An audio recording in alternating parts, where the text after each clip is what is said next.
Studio. Joining us now, the senator from District 52, Brice Wiggins. Morning, Senator. Good to have you on the program today. Good morning. Can y'all sit here and see me good?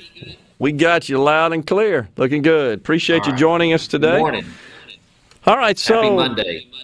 Same to you. What's the weather like down there on the coast? Well, you know, it poured and stormed late yesterday, but it seems to be clear today, so we're happy. Well, I know there was some flooding, I think, in southwest Mississippi in particular. I saw some reports of that around the Tylertown area, Natchez area, and so forth. Yeah, you know that's what we get this time of year here on the coast in South Mississippi. You're right. Well, I know that last week the Senate Public Health and Welfare Committee conducted a hearing specifically, I believe, to discuss the medical marijuana program in the state of Mississippi. Can you kind of give us an update on that, and what do you think the major talking points and outcomes were? Sure. So, and just interrupt me, Gerard, because it was a very informative meeting, and I could go on. So just interrupt me if you have questions. Sure. But the big takeaways were that there will be a bill of some kind. So for people that think at least the Senate is that think the legislature is not going to move on this issue, the Senate is. We had the hearing, and we did it in the legislative session when we passed the bill that we were up until after midnight. Okay, so the big takeaway is there will be a bill. What that's going to look like, that's what we're discussing right now. The other takeaway was that the supporters of the medical marijuana program and Initiative 65 testified that there needs to be tweaks to the Initiative 65 language. So for those that say the legislature ought to just rubber stamp or do exactly what Initiative 65 says, their own supporters have said we need to tweak that and make it look better. Okay. And so then another big takeaway was that, and I kind of led the questioning on this, was that the medical establishment, the doctors, nurses, are in a predicament because of their ethical and moral obligations to patients. And so what came out was that we ought to be maybe just looking at recreational. I mean, it was testified to that every state that has gone through a ballot initiative with medical marijuana ended up going to recreational. That's what happened. And the supporters of, I think it's called 3M, who were there, testified the reason they're doing medical, while yes, we need medical and it's there, is because that's what could get passed in the state. And so the big takeaway was, well, why are we going to go through all of this if it's just going to end up recreational and go through this situation? So those were the big takeaways.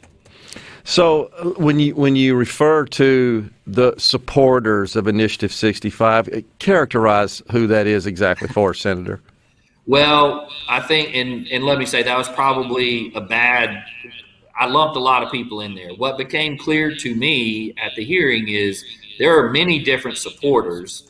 And what was testified to in the hearing, particularly by Mr. Perry from the State Board of Health, is that there are conflicts that have led to it, I guess, really where we are. And some of you have business interest supporters, you have medical marijuana patient supporters, you have recreational supporters who, in my opinion, I think all understandably and rightfully so, gathered around Initiative 65.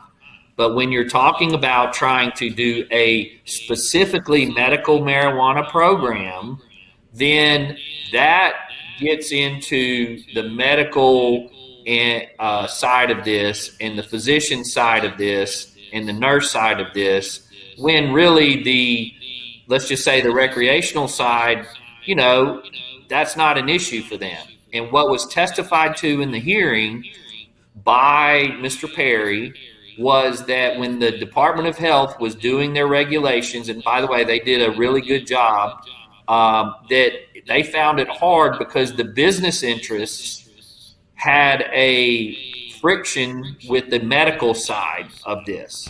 And so they were in a predicament here. And ultimately, the business side, according to the testimony, was that the business side tended to dominate.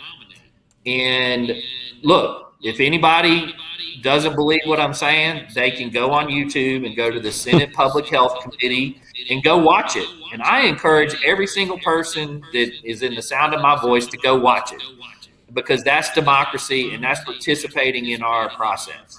So the interests were varied, and that's not surprising. That happens when you're talking about statewide issues. We see it in the legislature. So what happens is, and what the discussion was, okay, are we going to get a medical marijuana program?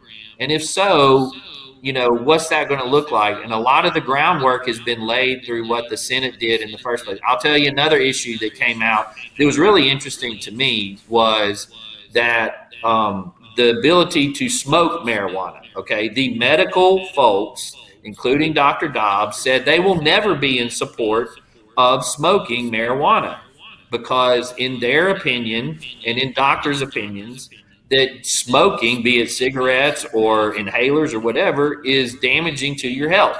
Okay, but they acknowledged that that is what people want. Okay, and the Senate bill, if I'm not mistaken, had some provisions there. So I know that people have, when we were doing the Senate bill, said you need smoking. Well, you got the medical experts saying we're not in favor of that, and you got the patient advocates saying no, we do want it, and of course recreational do want it. So you have this push and pull that's going on, which is not surprising, but this is the I guess the nuances of developing policy on a statewide level on that. Yeah, it makes total sense. So just for the benefit of our audience, I think there are 38 states, 37, 38, where it's legal in some form, and either for medical purposes or recreational purposes. I think 17, 18 actually is fully legal recreational. And let me say this: it was at Gerard. I'm sorry, at the hearing. No, go ahead. It was asked, and what was responded to was, in those states it's just medical. Then what was answered was it's very limited, because within the medical community there's only things that the science says and that doctors and nurses are comfortable with, and so they were very limited. So that's why you have only 12 or 13 states that are doing purely medical. All right. Yeah. And so, but that's also why people want it. And that's why I think, based on what we heard, is why the states that have started out medical ended up recreational, because there is people want it. And, as representatives, there's states willing to do it. And there are states that have both a medical and a recreational policy in place. Yeah, I'm looking at the latest map. This was published in May, a couple of weeks ago. 15 states are medical only, and there's a number of states that are where it's fully legal for recreational purposes, which I think obviously includes for medical purposes as well. So we're down to about 12 states that have no such legal marijuana in any form. Right, but what I think was clear with the vote on Initiative 65 is the supporters throughout the state are not just medical. It is all the ones we've talked about. And us as legislators, now that this is back in our laps, it would be, if we did something that was, quote, just medical, then I think you'd have a lot of people who voted for Initiative 65 who wouldn't be happy. And that was something I took away from the hearing. Yeah. And so I think it's incumbent upon us as legislators to understand where the people are coming from. And they did it by 70% or something like that. Okay. Yeah. And we have to be cognizant of this and come up with policy that meets what the people want. Today we've got Senator Brice Wiggins joining us. All right, so Senator, you were giving us an update on the hearing last week conducted by the Senate Public Health and Welfare Committee discussing medical marijuana. So you were sort of describing what you categorized as those who are mostly supported Initiative 65. Do you feel like, based on the hearing and some of the remarks, that there are some folks that are now coming forward and saying, well, if I'd have known that it was going to work like that or included this, that, and the other provision, or perhaps even was going to be ensconced in the Constitution, that I maybe would not have supported it? Did you hear any kind of remorse on that from constituents or just from supporters? So that's certainly a valid question. And let me summarize what my comments earlier were. Okay. Look, what became clear to me at the hearing was that Initiative 65 was not a purely medical marijuana program. And if you listen to the medical folks, that's just a fact. I'm all about transparency, Gerard. I don't have an agenda one way or the other on this. I just want the Mississippi voters to understand what was put before them and what they're really voting on. And so to that end, and to your question, yes, after the Supreme Court's decision, I heard from a lot of constituents that said, man, I didn't realize that's exactly what I was voting on, because I had people ask about taxing it and the tax money going into the general fund. And many people that I have talked to actually are in favor of recreational, but they have told me they would like to see the tax money go into the general fund. And so what became clear at the hearing was that, yes, Initiative 65 was more than, the way it was written was more than just medical. It had a lot of elements of recreational. And so to that end, I think as the debate has gone on and as people have asked questions, they've said, well, yeah, I didn't really know what I was voting. I don't know if they said that, but they certainly said, I misunderstood what was there. And Chairman Bryan, had all 8 pages of the ballot blown up in the hearing, and his comment was he wondered if everybody had actually read through that. So I really just want people, the reason I'm highlighting these issues is to understand what we're voting on, because I do think that there were some things that were pushed out by certain limited interests that maybe the full discussion wasn't out there. And so this is a chance for us to do that. And so we know, and I specifically know, that people support this issue. So I have no problem, me personally, in now that we've seen the vote, in saying, hey, let's look at all of these issues for everybody and look at what the people want. Yeah. And so just to clarify, and we've done that before on the show, because this particular initiative was placed on the ballot and was approved by the voters and then, of course, subsequently struck down by the Supreme Court on really a technicality when it comes down to it, with respect to Gerard, the vote harvesting.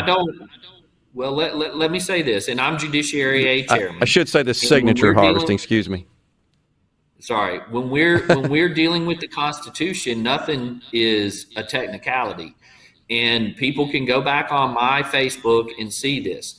And this goes back to your question about what I heard from other people. People did not realize that the initiative process puts it in the Constitution. And so, and I heard that. People did not understand that what was going on was in the Constitution. And during the whole debate, if you heard many elected officials mention that the pause that they got was because it was put in the Constitution. And what came out at the hearing was, when you do it by law, then you can come back every couple years and tweak it and make it better, what was suggested to us.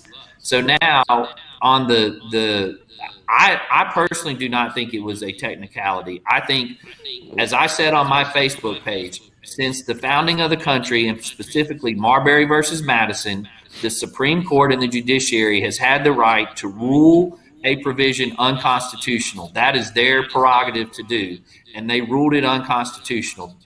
That's what they do. That is their highest job as judiciary members. And when I read the opinion, I understood where they were coming from, and I know people aren't happy. And I've heard all of it, the will of the people. But the judiciary is the judicial branch, not the political branch. And the judiciary is about the rule of law, at least it should be.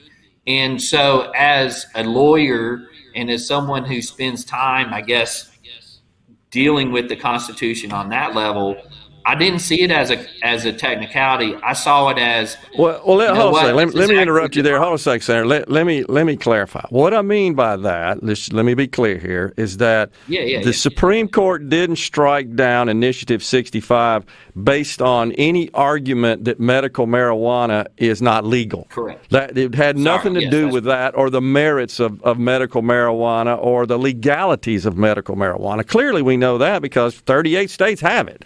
What I was really trying to say was that the reason for their striking down Initiative 65 was unrelated to that. It would, in fact, if some other measure passed on that basis, at least today, and somebody brought a suit to the Supreme Court, it would be struck down if they ruled on the same basis. It doesn't matter what the issue or the item is.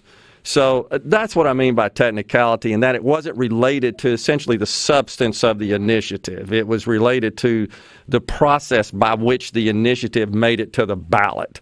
And so, and I've had 5 lawyers on the show that all offer their opinions on that week after that happened. And I think it's fair to say that all agree that in interpretation of the Constitution on a strict contextualist basis, that the Supreme Court got it right. And I see that as well. But I'm just pointing out that that's what really gave legs to the lawsuit. It was the thesis of the lawsuit. It was not medical marijuana, yes or no, or the provisions of 65, yes or no, good or bad. It was, this thing got to the ballot, and it really didn't conform to the rules to get it to the ballot. So I just want to clarify that, but that's fine. I think we're on the same page here, Senator. We are, and you said it right, and I'm shocked that 5 lawyers would all agree. So I get it. I mean, that was my interpretation, Rhino. They all agreed when they came through here, for the most part. And but, if you get 5 lawyers, right? I'm sorry. If you get 5 lawyers to agree, hey, man, that's almost like that's gold. I asked them all point blank, did the Supreme Court get it right? And I think every one of them said, Rhino, yeah, they did. I think maybe one said, well, it could have gone either way, and here's how. And I respect that. They're all smart folks. But I have had people tell me, or certainly those who supported Initiative 65, understandably are upset. But part of this is to understand why it's there and why the Supreme Court they looked at the law. And you're right. It doesn't deal with the merits, but that's how it got there. And I would argue that's why you have a legislature. That's why you have the debate and the discussion, so you can get it right. One of the things that allowed the Supreme Court to do what they did was the zoning regulation within Initiative 65. And in the hearing last week, the supporters said, yes, that was a problem. And that's what I call overreach. If that had not been in the Initiative 65, then there's an argument that they wouldn't have had standing to do that. But, those things need to be flushed out. And so, yes, as far as the substance of a medical marijuana program, I think you can safely say that we're going to have some kind of program, and we're going to have one that's going to be able to address the wishes of the patient advocates. And we may actually end up with something close to what Initiative 65 said in the recreational realm. So that's all for discussion right now, since they've put it back to the legislature. Yeah, and that's what I wanted to ask you before we go here is, how do you see that shaking out? How close do you think a bill, let's say offered by your body, the Mississippi State Senate, would be aligned to Initiative 65? What are the major sort of issues and provisions you see that might get some adjustment in a Senate-offered bill? We got a break right here. Can you hold with us, Senator? We come back and you can answer that. Yeah, sure. Yeah. Uh-huh. We got Senator Brice Wiggins. We're talking about Initiative 65 and medical marijuana. What's the Senate going to do here? And is the governor going to call a special session? We're going to ask the senator that when we come back. Stay with us, the JT Show. Senator Brice Wiggins is our guest. All right, so, Senator, you were going to answer that question that I hit you with right before the break. Whether there'll be a special session? Whether there'll be a special session and what this thing may look like, what provisions may be, I guess, let's take I-65 as the baseline. What might a Senate version look like? How closely will it align with I-65? And what are some of those provisions you heard about, I guess, at the hearing that folks said, gee, I'm for a medical marijuana program, but I'm really not crazy about that as part of it? So that's separate from the special session issue. Which let's start with that. Don't let me forget that. Okay, let's start with that. Okay, so I would tell everybody, listen to what Governor Reeves says. He was down here on the coast this weekend and actually did a number of interviews. And what he said is that it's actually two issues: the initiative process issue and the medical marijuana issue. And Governor Reeves is not going to call a special session unless and until the leadership in the House, the Senate, and his office come together, because he's not going to keep the legislature in for like 80 days like they had at one point at $30,000 a day. So that has been the practice of governors, certainly since Haley Barbour, that we get in and get out to minimize the cost to the taxpayers. So I would not expect that to happen in any time at the start of the summer or anything like that. So then, if we can get there and there are conversations going on, then you may see something on a special session. As far as the issues about what a bill would look like, I will say much of this work was done during this past session with the Senate bill authored by Senator Blackwell. And the groundwork was paved, certainly from the medical marijuana side. And I know Lieutenant Governor Hoseman has said we will take that and look at tweaking that. What I heard at the hearing, I think one of the issues up for debate, and I've talked specifically to patient advocates for this, is smoking. I think the medical side says no. There are patient advocates who say they need to be able to smoke it at times. And so that becomes the delivery method of medicinal marijuana. Also, one of the big issues, as I found out during the hearing, is what level of THC or what level of cannabis is appropriate for which type of medical issues you're treating. That was all up for discussion. One of the gentlemen that testified was the gentleman who's overseeing the marijuana program at Ole Miss that we all know about, that's been used for research. And he himself stood up and said, look, there are all different versions of the levels of the active ingredient, THC, marinol, cannabinoid, whatever. And so those are all discussions that we need input from. So I think you're going to see that. As far as an actual program, I think we've done a lot. And actually, the Department of Health was universally lauded for the work that they have put into this point. Dr. Dobbs and his staff, they have done an excellent job at actually getting the regulations based on Initiative 65, and they worked hard at it. And so I think you actually have that. One of the things that the 3M group, the supporters, said is that probably one of the issues that they made a mistake and needs to be tweaked is to not have the Department of Health being the one to oversee everything. Because, like we were saying earlier, the business interests actually in state government, that's actually handled by the Department of Revenue and other agencies. And the Department of Health generally that's not what they do. They don't appropriate money or make those determinations. So yeah, I think those are kind of some big things. I think you'll see that of the health department handling the health side and the revenue side being handled by the appropriate revenue division. Is there any consideration to limiting the number of, I think they're called treatment centers in the bill, essentially the retail stores for medical marijuana? The state of Alabama, as you know, just passed and enacted medical marijuana legislation that limits it to 27 statewide. We got about a minute left here. That will be up for discussion. My feeling, based on what I've heard, is that may not be the best way to approach it. Look, when they limited the gaming licenses in Louisiana to one, boy, you got a lot of problems. And I remember that. You probably know when Mississippi on the gaming side has said, "Hey, let the market take shape. Let the market determine it." I think that's a very good way. You don't get into corruption, at least not as much as you would otherwise. So it will be up for discussion. We'll be staying tuned for updates. Senator Brice Wiggins, thanks for coming on today, Senator. Talk to you soon. Thank you for having me.